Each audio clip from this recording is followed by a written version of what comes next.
Fantasy. Jack, what's up, man? Hey Brian, how's it going, man? It's good to be here. Starting to feel like I don't know what day of the week it is, but I'm never gonna complain about the two-game slates. So here we are.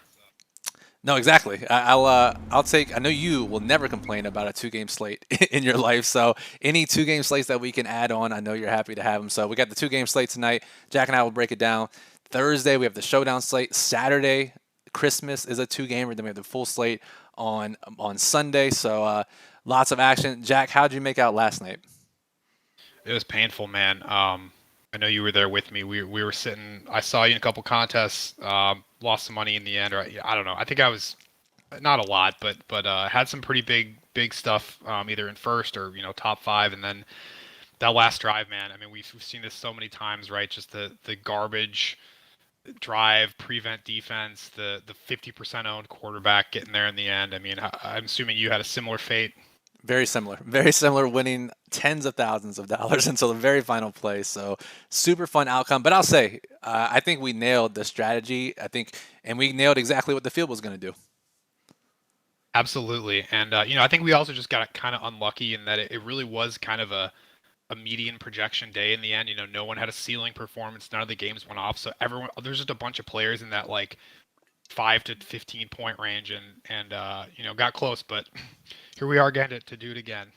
Let's run it back tonight. So we got AO in the chat, AO22, best strategy for this slate. We'll talk about that at the end, but just in general strategies for short slates. Super stack one game, play at least three players from one team, at least one from the other. Generally, you want 5+ players from the same game. Load up on one game, hope it's the higher scoring game. That's the general strategy, but we'll get into all the details later on. So again, if you guys have questions throughout the show, just throw them in the chat and we'll get to them as we go through. Basically, the agenda that we have, we're going to talk about the COVID situations and the injuries and how it impacts each player and each team for tonight's slate. We'll talk about the general strategy, how we expect the field to play it, what the ownership, how it's going to shake out, what stacks the field is going to do, all of that. And again, we'll answer your questions along the way. So what's up to anybody that's joining? So Jack, let's start with the injuries for tonight. We'll start with the Philly and Washington game. On the Philly side, they're somehow completely healthy, basically. They're missing their left guard, Landon Dickerson. He's on the COVID list, but every single other player that's relevant is back for them. So I don't know if you have any takes on their offense with Hurts back or with the three-headed backfield. What are you thinking?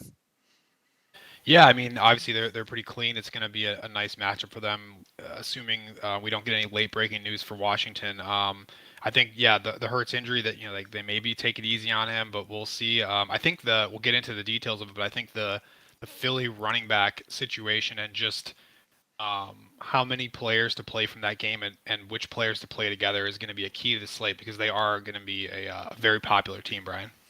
Yeah, so just looking right now, Miles Sanders, we have projected 55% ownership on DraftKings, the second most popular running back. The other two likely players that will get work there, Jordan Howard. I guess Boston Scott in recent weeks. Maybe it's Gainwell. Let's see the pregame inactives. But how willing are you in your 20 max, your 150 max type lineups? Are you willing to play like those Philly rotational running backs? Yeah, I think I'm definitely into it. I think we looked at the stat this morning. Philadelphia has the highest um, rushing rate. I don't know what the stats called, but they run the ball the most in the league. They run it like over 50% of the time on average. So we know those guys are going to get the ball. We can see from the ownership that the field is kind of all in on Sanders. He's had the better games recently. The other guys have kind of been in and out of the lineup.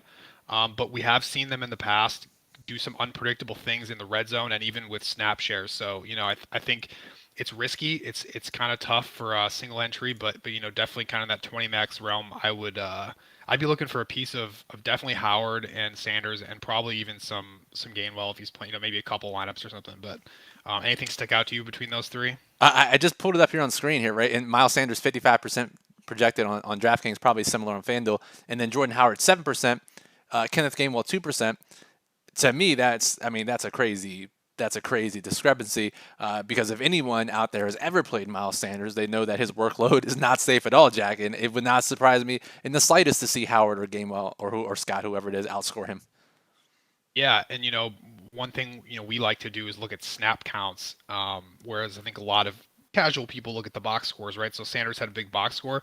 He still only played half the snaps last game, so that easily could have gone a different way for him. And when a guy's only playing half the snaps, the odds that he's in the game in the red zone is a lot lower. So, if Jordan Howard or Kenneth Gainwell can steal touchdowns, they've actually both had red zone opportunities and converted them in recent weeks. So, yeah, I think that's a fantastic way to get different if you're going to play the popular Philadelphia stacks. No, absolutely. Yeah, absolutely. Now, the Washington side, they're still ravaged by COVID. They were expecting to get some guys back today. They had a player clear protocol that I've never heard of before, which can't be great for their outlook as a team. But I have to bring up Discord on my end because earlier today I posted all of the injuries and COVID situations, and I can't even remember them off the top of my head. So now I have to go back and look. So for Washington tonight, Taylor Heineke, their quarterback, is out. He's on the COVID list. His backup, Kyle Allen, is also on the COVID list. Garrett Gilbert will draw the start. He was literally signed like 4 days ago by Washington. J.D. McKissick is out with injury, so it's the Antonio Gibson show once again. Logan Thomas, obviously out for the year with his injury. Curtis Samuel, he re-injured his hamstring. He's out again. They're missing their center, their right guard, and their right tackle due to COVID. They're missing their top cornerback, Kendall Fuller. They're missing their strong safety, Cameron Curl. And they're missing one of their defensive ends, Matt Ioannidis. Jack, that's a lot to deal with. It is, and similar to yesterday, Washington's also got some key guys missing that's not related to COVID. A couple of their absolute stud defensive linemen are out with injury. So it's kind of like Cleveland. They're basically missing their entire defense. And obviously, both quarterbacks, running back, tight end, that are usually heavily involved. It's potentially a nightmare, and maybe as unwatchable a game as the Las Vegas Cleveland game was yesterday. The game was so bad. The second game wasn't much better, to be fair, but I think a similar game here. So we had a similar situation with Nick Mullins yesterday, right? Very cheap quarterback that we predicted that the field would play him some, and I think we pretty much nailed his ownership, and we figured that they would jam studs around him. Do you think we see the same tonight with Garrett Gilbert, who's 4,800 on DraftKings? We project for 13% ownership. Do you think the same type of construction ends up happening here tonight? I think so. I mean, maybe a little bit less because there's not quite as many top end studs on the slate, but I mean, I just think people are going to go there. They're going to try to jam in Gibson, Metcalf, Kupp, Goddard, all those guys, and they're going to say, oh, if I use this quarterback, I can get them all in. So I think we have them 8 to 10% ish. I think I'm going to stick with that. I'm not going to play him, unsurprisingly. I mean, you have to, right? But here's the key, right? People who play him aren't going to play 2 or 3 Washington positional players with him, right? So yeah, there you go. Now, Antonio Gibson, we have as the most popular running back on the slate, 78%. We talked about it yesterday. We saw on the Thanksgiving slate, very popular running backs on bad teams. David Montgomery, DeAndre Swift. Swift was due to injury, but Montgomery just straight up failed. I mean, to me, on a team who's starting a street quarterback, a guy who got games scripted out when they got blown out in their last game, to me, 80% Antonio Gibson, you have to be underweight on him in tournaments, I think. Yeah, Brian, I'm with you. I'll be under on him as well. Again, no offensive line. Who knows if they're gonna even score 10 points? I think people just see it as he's the sure thing. He's definitely the highest median projected running back just because he gets the most volume. So sure, on average, he'd do fine, but there's a lot of ways he fails, and I think when you do play him, you got to be smart about how you do it. So if you play him, it's probably got to be in a game stack with Philly, right? It's sort of a script where Washington actually figures out how to play offense with this scrub lineup. If you're kind of playing him just kind of as a one-off or whatever, I don't know, but I think definitely going to be under the field on him. Yeah, I totally agree. And so that does it for the other game, for the first game. The other game is also at the same time, 7 p.m. And before we get into the injuries for that game, which there is a long list of, there's a question in the chat from Totally Not the FBI. He says, how does the strategy change with no late swap tonight? So obviously we had the games two time windows apart last night, so we had a little bit of a chance to make some adjustments. And my winning lineup that was knocked out by Fields at the last second, I did make a slight adjustment in some of my contests right before the second game started. So Jack, is there any difference in how you're approaching your lineup constructions or your process, knowing that there's no late swap tonight? Yeah, I think it's a great question. I'll just make sure I actually get, kind of like we always talk about getting that one lower owned player in your lineups. I think you just got to you got to be sure that you have that lower owned player in your lineups, or you're leaving salary, or you're using unique construction. I think with the late swaps, sometimes I'll just casually play super chalky lineups with all the cap because I know I can swap off of that if it actually looks good. So at this point, you kind of just approach it like you'd approach like an early slate or a 4 p.m. slate. That totally makes sense. That's a really good call because yeah, if you have that flexibility, you can make a lot of your chalky lineups up front, and then you can swap them right before the game starts to get the necessary differentiation. So, all right, let's talk about these next two teams, Seattle and the Rams in the builder here. I'm going to pull up the Seattle side of things, and as I pull up their injury list and their COVID designations, on my side, we see Alex Collins is on the COVID list. Travis Homer is on the COVID list. Tyler Lockett is on the COVID list. And then their top corner is on the COVID list as well. So, Jack, looking at this, we have Rashad Penny off his big game against the Texans. Adrian Peterson likely to be activated from the practice squad. We still have to get confirmation on that by 4 p.m. And then DJ Dallas in the backfield as well. And then we have the rotational receivers filling in for Tyler Lockett, Freddie Swain, D. Eskridge, Penny Hart to an extent. So lots of opportunity for value here in the game that we like the most. Yeah, definitely. I think Seattle's another team where they have one of their Brandon Shell, offensive tackle, key guy is also out with injury. I forget if their other offensive tackle is hurt or if he was just resting this week. But yeah, I think no Lockett certainly opens up some punts for receivers. Brian, the running back spot in this game is an interesting one. What's your early take on that? It's so when I was making my lineups this morning as my placeholders, one of the first places I clicked just instinctively was Penny. I was like, oh, he's cheap. He had a big game. Let me just put him in just in case chaos ensues and I can't enter lineups later, right? So I think Penny will be pretty popular as he should be. But I mean, there's always some fuckery with Pete Carroll, right? Like, would it surprise you to see Adrian Peterson get goal line touches or even split work tonight? It wouldn't surprise me at all. No, not at all. And in fact, I'm pulling up the snap shares. Just like Miles Sanders, who had a big game. Penny had a big game, only played half the snaps again, right? So another guy that easily can get scripted out of the game. He's been injury prone. It's just they're missing multiple offensive linemen against Aaron Donald. Von Miller got taken off the COVID list, so I'm guessing he'll play. So not he beat up on a bad team, playing half the snaps. Now he's playing against a much better team. So yeah, I think he's probably overowned for sure. I think it's another guy where when you like Gibson, when you play him, you want to be smart about how you play him. Like he's probably more of a play in game stacks kind of guy, I think. I think that makes sense. I do like him, but again, if we're fading Gibson, we're fading Penny in some lineups. But and again, you're not necessarily fading these guys, right? You're just playing them. If you do play them, you play them very intelligently in ways that the field won't play them. What about the receivers? Do you have a preference between Swain or Eskridge or Penny Hart?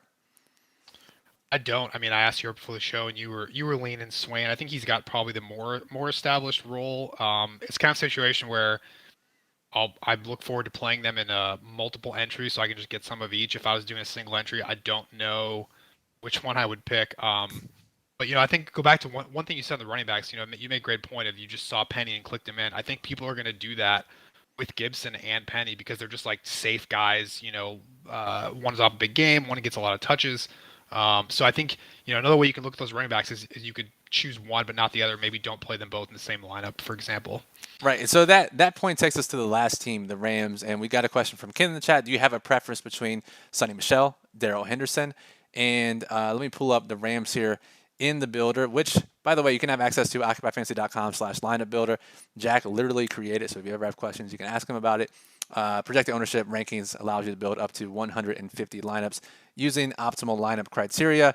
And Jack, in this game, really quickly, the injury designations and COVID situations for the Rams. They're missing their right tackle due to COVID. Tyler Higbee, their tight end, is out. One of their cornerbacks is out. He's a rotational guy. And then their free safety, Jordan Fuller, is out. But Darrell Henderson activated off the COVID list. He'll return.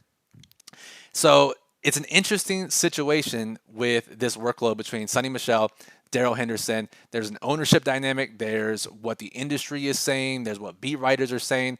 What is everything and what are you leaning? Yeah, so I'll start with something I learned the hard way on Sunday. Miles Gaskin, great matchup, activated off the COVID list. He was chalky, but I was like, whatever, it's a good spot. I'll just eat it. I'll play him.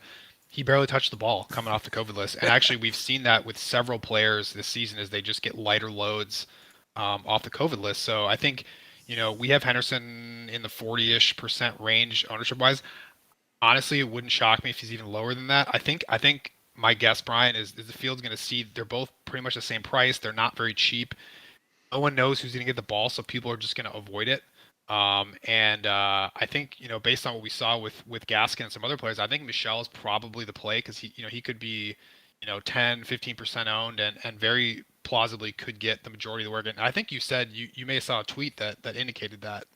Yeah, so Jordan Rodriguez is probably one of the most tuned in beat reporters in the league, and not only tuned in, but she actually provides information that's relevant to sports bettors, fantasy players, DFS players, which for us is the perfect combination in a beat reporter. So shout out to her. And so she was on top of this story maybe 2-3 weeks ago, saying that Sean McVay wanted Sonny Michelle in the lead role, even when Henderson was healthy and only slightly nicked up, just because of his running style and what it allows the offense to do.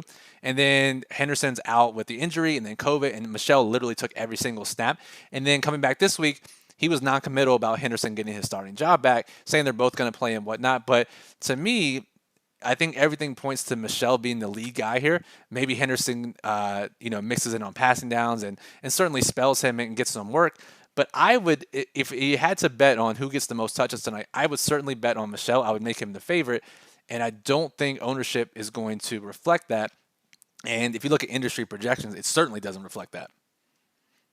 Absolutely, and this is a good time to kind of put yourself in the mind of what is the majority of the field doing. They're using sites that provide median projections, right? So average point totals. So what do you think those sites are going to do in this case? They're going to just kind of project both of those guys for a middling amount of points to kind of be safe and hedge. And that's going to result in people saying, oh, those guys are expensive. They're not projected to score a lot of points. I'm just not going to play them. So if you kind of use your brain a little bit and you look at the past with the COVID and the beat writer you just mentioned, I think it's an amazing spot for Michelle, frankly. And I think he's for Rams game stacks, which probably will be chalky with like Cooper Kupp and Stafford. He's a great lower owned piece to put in there. No, absolutely, absolutely. And another lower owned piece that I like is Kendall Blanton because we both think that Dallas Goedert is going to be by far the most popular tight end on the entire slate, and I even think it's a possibility for a two tight end slate given some of the pricing. So Blanton at 2,500, and again we only have him at 13% projected ownership. Easy pivot. He doesn't even have to outscore Dallas Goedert. The salary that you save means that he can score just a few points and be optimal just based on how the salary works out. Absolutely, and he's the very rare $4,000 even FanDuel play. I don't know when I've seen a guy on FanDuel be literally 4,000, but he is that. So he usually 5K is kind of the punt range. So again, great value on both sides. Yeah, absolutely. Let's see if we can catch up on some questions here before we move on to the next segment. Again, if you guys have questions, just throw them in the live chat. We'll happily answer them throughout the show. Let's see here. The biggest question is here, top two running back plays. So just in a vacuum, Jack, you're making a single entry, 100-player contest, GPP, league, whatever you want to call it. Who are the top two running backs you're considering for that format? I'm definitely putting Michelle in there. I mean, we just talked about why. I don't have a strong lean for a second one. Do you have a clear number two that would stick out to you? No clear number two. I think it would depend on which stack I chose to go with and whether or not I want to correlate with that or make it a one-off. But yeah, I think Michelle would be the first guy I put in, honestly, for high-risk contests. So yeah. Ken says, what are you doing with the Rams wide receiver? So obviously we have Cooper Kupp. We have him projected for 83%, which is basically where Justin Jefferson ended up yesterday, maybe slightly lower. But even a bad game from Cooper Kupp could be the highest scoring receiver on this entire slate. And then we have Odell Beckham at 34%, Van Jefferson at 22%, and then we have Skoranek at just 2%. So Jack, after Kupp or even including Kupp, what do you think? I guess mostly the question is with Kupp, how are you getting different with those lineups? I assume, because I know you and we've talked about this on short slates before, it's how you super stack with him or around him to make it different. Yep, absolutely. I think we talked about Michelle and Blanton as two great low-owned complementary plays in the Stafford stacks. Jefferson and Beckham, they don't stand out. They're good plays, right? They could easily hit. They're seem priced pretty fairly. They seem to own pretty fairly. I think you just that's sort of a match the field type spot unless you have something else in your mind. Yeah, unless you're going super heavy on Stafford, which I think is a very viable strategy tonight, given how the field's going to go. If you go, very heavy on Stafford stacks, and obviously you're going to have more of these guys. I did want to get your opinion because despite how tilting last night was, I did manage to look at the winning lineups and not throw up. Because we saw quarterback versus defense win on both sides, right? So Justin Fields optimal quarterback, opposing Vikings defense optimal defense. And, on first glance, you think that's so stupid. I can't believe that. But we've seen this before, right? We saw it was the Cleveland Browns Pittsburgh Steelers game from, I think it was last playoffs, where Big Ben was optimal against the defense. And obviously, when this happens, it's very, very light duplication because not many people are thinking about it. So I guess just after looking at that and not being too hindsight biased, but I mean, how bad is it or how good is it to consider a defense against your quarterback on a 2-game slate?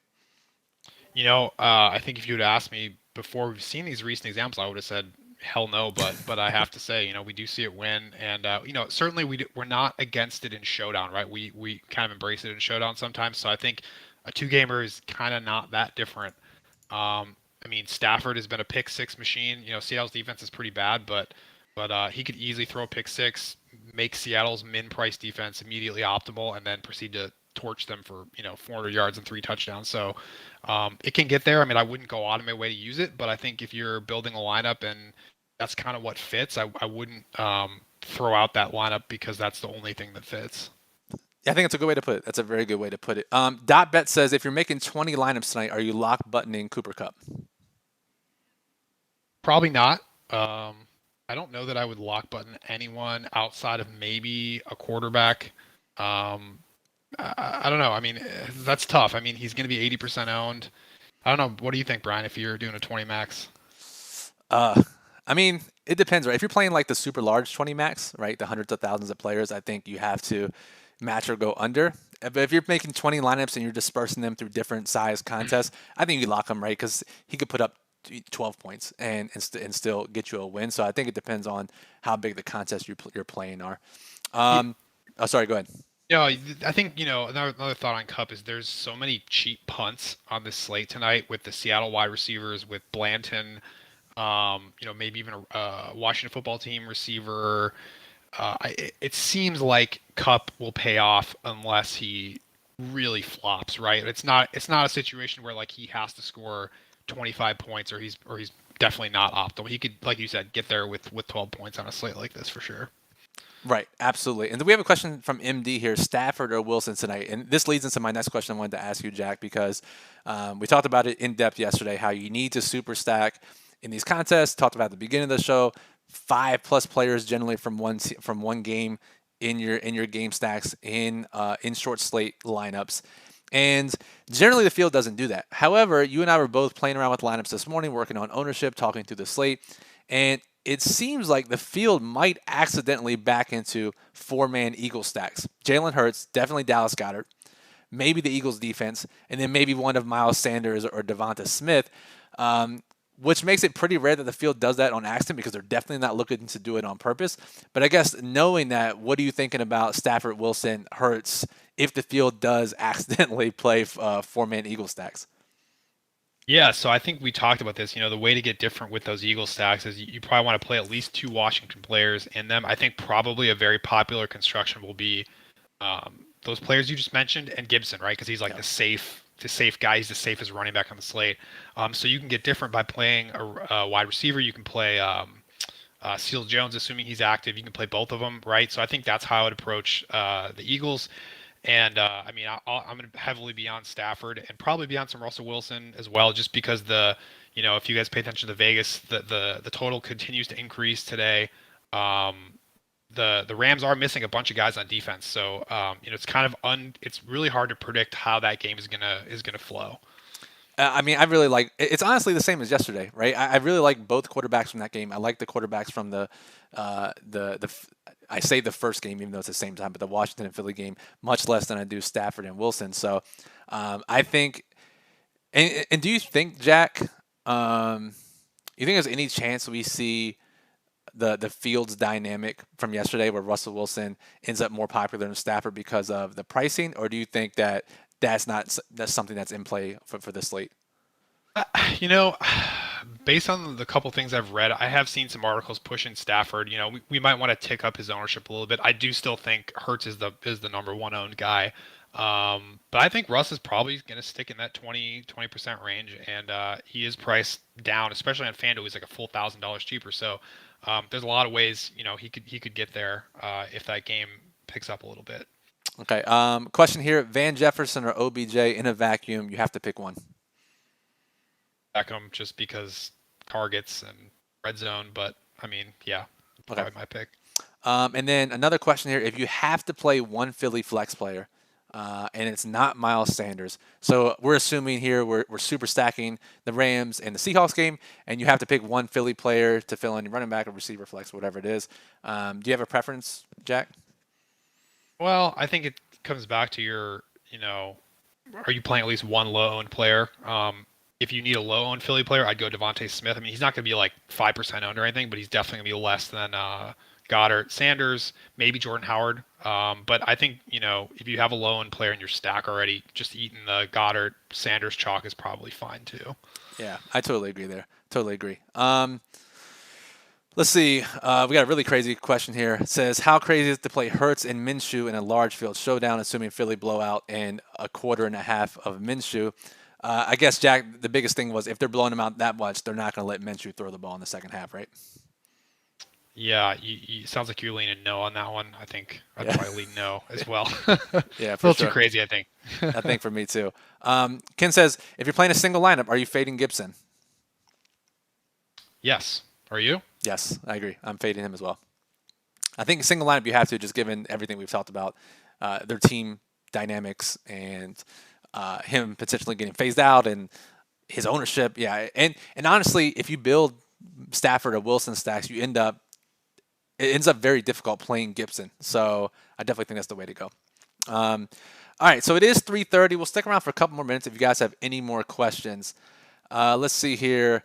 Jack, any other thoughts that we haven't talked about? Any other stacking ideas? Any other ownership ideas that stick out to you? I think just if any low-owned players you're looking at that we just haven't talked about on the slate. Oh, yeah, that's a good call. So we talked about this yesterday, and we nailed Amir Smith-Marset, who almost ended up in the optimal lineup for Minnesota yesterday. So right now I'm sorting in the model. This is DraftKings again. Players less than 25%.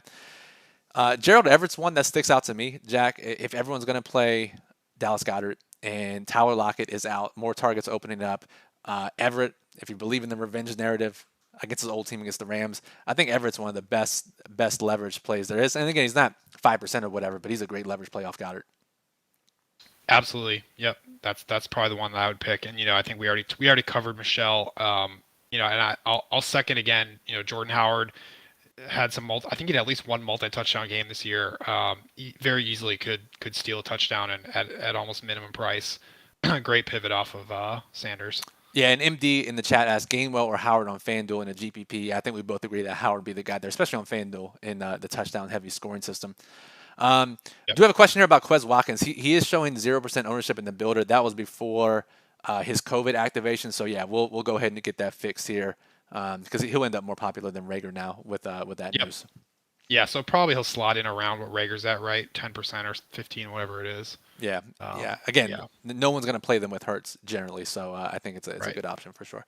All right, so that'll do it for this show. Again, we appreciate everyone listening and being flexible with the content. Again, we try to do what we can to get you information on these crazy slates, these COVID slates, and I'll be back here on YouTube on Thursday for the single game breakdown. Be sure to check that out. Make sure you subscribe to the channel to get notified when we go live or upload new videos. Give us that thumbs up. We always appreciate that. It lets us know that you enjoy the NFL content. If you have questions, we'll be in Discord until 7 p.m. Eastern until the game locks, and we'll be tilting it throughout the night in Discord. OccupyFantasy.com/Discord. Click join below the video to access the Discord, chat with other members of the OccupyFantasy.com community. Jack, what do you think? Do you think we can get something up for the Christmas 2-game slate? I think we can get something together for the people by some point at the end of the week. We're getting really good at the 2-game shows, so yeah, might as well keep it rolling. I'm excited. We're getting all this practice for the massive 2-game playoff slates, which before Yep. I was very, very pissed that the sites wouldn't make these big 4-game slates, but I'm kind of okay with the 2-gamers now. You're converted to building horrible lineups with me. I've always been converted to building horrible lineups, but now it's just transfer from showdown to 2 games. So, Yeah. All right, so that'll do it again. For Jack, you can follow him on Twitter at DFS_magic_. Remember, DFS Magic is the all the power that provides for the OccupyFantasy.com lineup builder. So big thanks to Jack. If you have questions, you can always hit the Discord for him. I'm Brian Jester at Brian Jester FF, or at Occupy Fantasy at Occupy Fantasy.